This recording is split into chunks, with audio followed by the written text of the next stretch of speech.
ये मैं हूँ, ये मेरी शिक्षक डायरी है और यहाँ शिक्षण योजना बनाने की तैयारी हो रही है। तो साथियों नमस्कार, मैं प्राइमरी का मास्टर यूट्यूब चैनल से आप सबका स्वागत करता हूँ। साथियों शिक्षक डायरी जो हमें सरकार द्वारा उपलब्ध कराई गई है, इसको भरना है, लेकिन समस्या यह है कि इसको कैसे भरें, कब से भरें, यह बहुत ही विकट समस्या है। कई मित्र हमारे बता रहे हैं, इस पेज में देखिए कि इसमें एक जो आपको भाग है यानी एक डिब्बा जो है इसमें एक सप्ताह का भरना है, लेकिन यह उचित नहीं जान पड़ रहा है। इसमें एक ही दिन का भरना है, एक कालांश या दो कालांश लिख सकते हैं एक दिन में, लेकिन एक दिन का, और इसमें जो है पूरे एक सप्ताह का एक कॉलम में भरना है।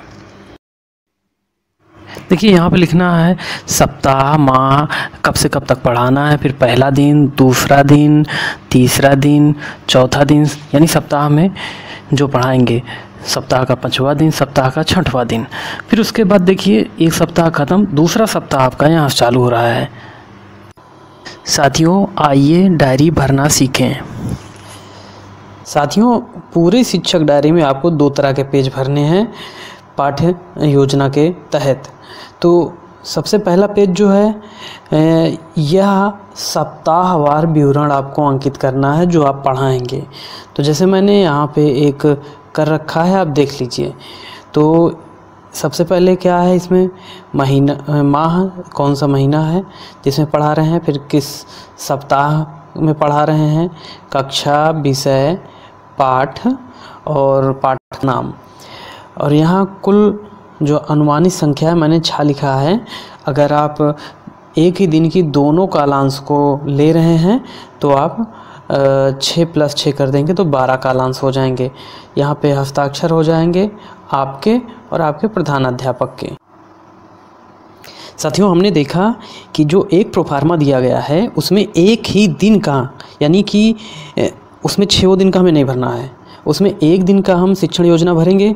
और कैसे भरेंगे चलिए इसको देख लेते हैं। अब देखिए यहाँ पे आपको भरना है, सबसे पहले जूम करते हैं, यहाँ पे आपको सबसे पहले भर लेना है किस माह में, सन भी डाल दीजिएगा, अच्छी बात रहेगी।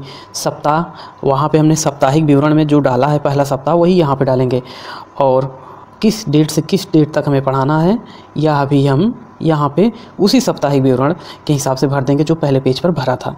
देखिए 1 तारीख से 7 तारीख तक है, तो 7 दिन में आप कहेंगे एक दिन संडे है, तो दोस्तों बीच में एक संडे पड़ जा रहा है, संभवतः 4 और तारीख को है।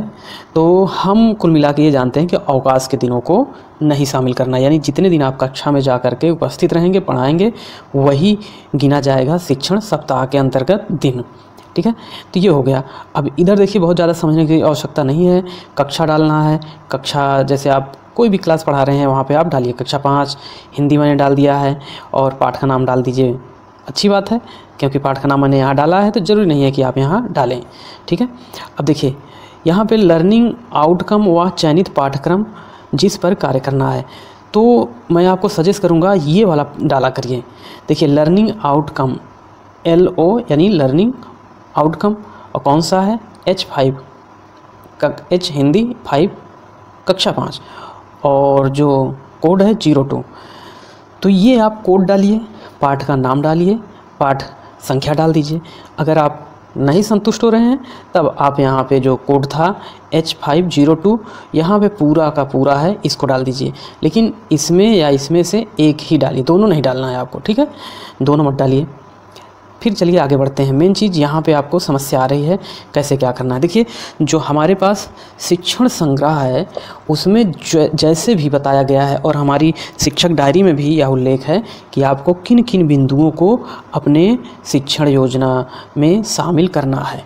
तो सबसे पहले है कालांश, आप बता दीजिए कितना लेना चाह रहे हैं, पहले दिन का एक कालांश ले रहे हैं कि दोनों ले रहे हैं। तो चलिए हमने जो बनाया है वह सिर्फ एक कालांश का है, ठीक है, यानी 40 मिनट का पर्याप्त है 40 मिनट इसके लिए। अगर लग रहा है नहीं है तो हम दोनों चक्र ले लेंगे। जो हमारा टाइम टेबल आया है कक्षा 5 में 2 पीरियड रहेंगे हिंदी के एक दिन में, तो हम दोनों भी ले सकते हैं। अब TLM आप यहाँ पे अगर वर्णित कर देंगे तो अच्छी बात है, नहीं करेंगे तो कोई बात नहीं है, जैसा भी आपको TLM संबंधित पाठ से आपको समझ में आए। जैसे मैंने यहाँ पे जो पाठ्य योजना बनाई है इसमें डॉक्टर राजेंद्र प्रसाद जी का चित्र है, पाठ्य पुस्तक है और कुछ चार्ट हैं, ऐसे करके हम बहुत सी चीज़ें यूज कर सकते हैं। मैंने जो इसमें किया है पाठ्य योजना में। अब देखिए समय और पॉइंट के हिसाब से जो कुछ भी आपको पाठ्य योजना में शामिल करना है सब कुछ मैं यहाँ पर आपको दिखा दे रहा हूँ। सबसे पहले देख लीजिए शिक्षण पूर्व। शिक्षण के पूर्व आपको 5 मिनट का समय मिलता है। ये मिनट जो है 40 मिनट में गिना जाएगा। तो इसमें आपको करना क्या है, पूर्व ज्ञान। पूर्व ज्ञान किस पे लेना है, जो आप यहाँ पे लर्निंग आउटकम निर्धारित किए हैं उसी के आधार पर।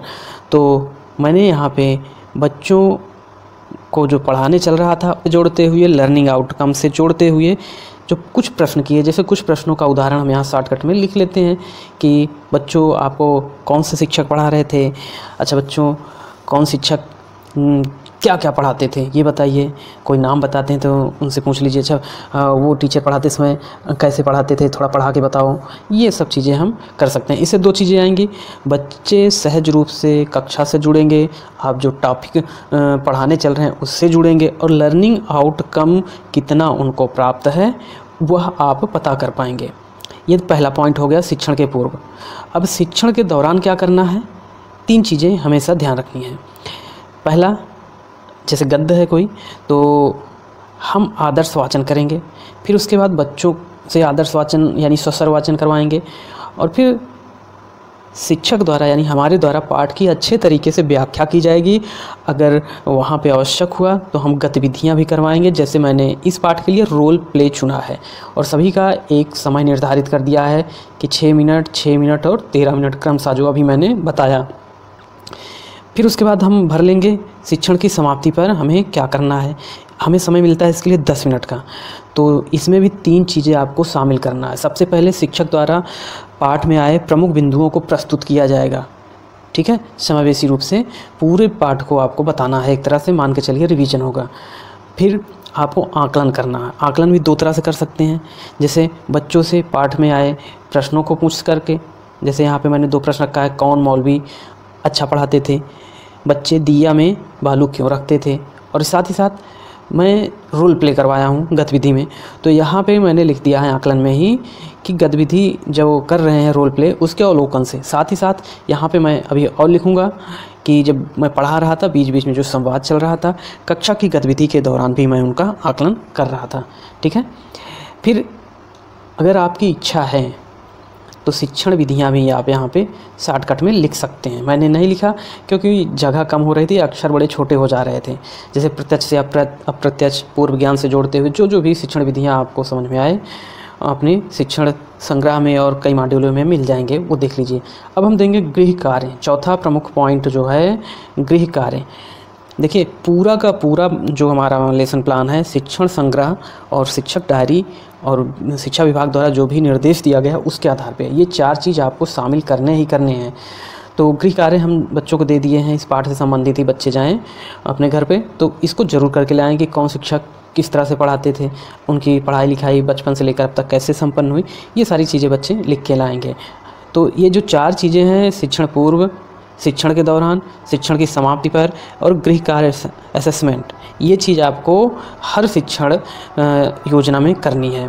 फिर बाद में एक प्रमुख बिंदु आता है क्रियान्वयन के पास शिक्षक का स्वाकलन। शिक्षक स्वाकलन करेंगे किस चीज़ का, यही चीज़ का कि जो हम निर्धारित किए थे लर्निंग आउटकम, चाहे यहाँ देख लीजिए चाहे यहाँ।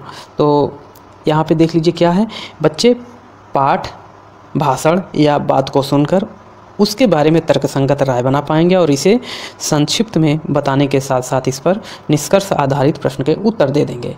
तो देखते हैं कितना संप्राप्ति हुई बच्चों को। तो जो हुआ है यहाँ पे हम लिख देंगे, जैसे बच्चे जो हैं संबंधित पाठ का उत्तर दे रहे हैं, बच्चे पाठ का सारांश बता पा रहे हैं, बच्चे पाठ के बारे में अपनी राय दे रहे हैं। तो साथियों ये पाठ जो है हमें लेके चलना है पूरे 6 दिन। पहले दिन मैंने इसमें एक लर्निंग आउटकम रखा, दूसरे दिन कुछ और रखेंगे, तीसरे दिन कुछ और रखेंगे, और यहाँ पे जो 4 हमारे पॉइंट हैं यहाँ पे हम बदलते जाएंगे और इस तरह से हम पूरे पाठ को 6 दिन में अच्छे तरीके से कवर करेंगे। और 6वां दिन जो रहेगा हमारा आकलन का रहेगा, पुनरावृत्ति का रहेगा, ठीक है। मेन चीज़ है पुनरावृत्ति। साथियों उम्मीद है कि आप अब शिक्षण योजना बनाना समझ गए होंगे। साथियों, अगर आपको हमारी ये वीडियो पसंद आई हो तो लाइक कर दीजिए, अपने दोस्तों को भी शेयर करिए और इसी तरह शानदार वीडियो पाने के लिए चैनल को सब्सक्राइब कर लें और बेल आइकन भी अवश्य दबा दें ताकि कोई नई वीडियो जब लोड करें तो आपको इसका नोटिफिकेशन मिल जाए। मिलते हैं अगली वीडियो में। नमस्कार।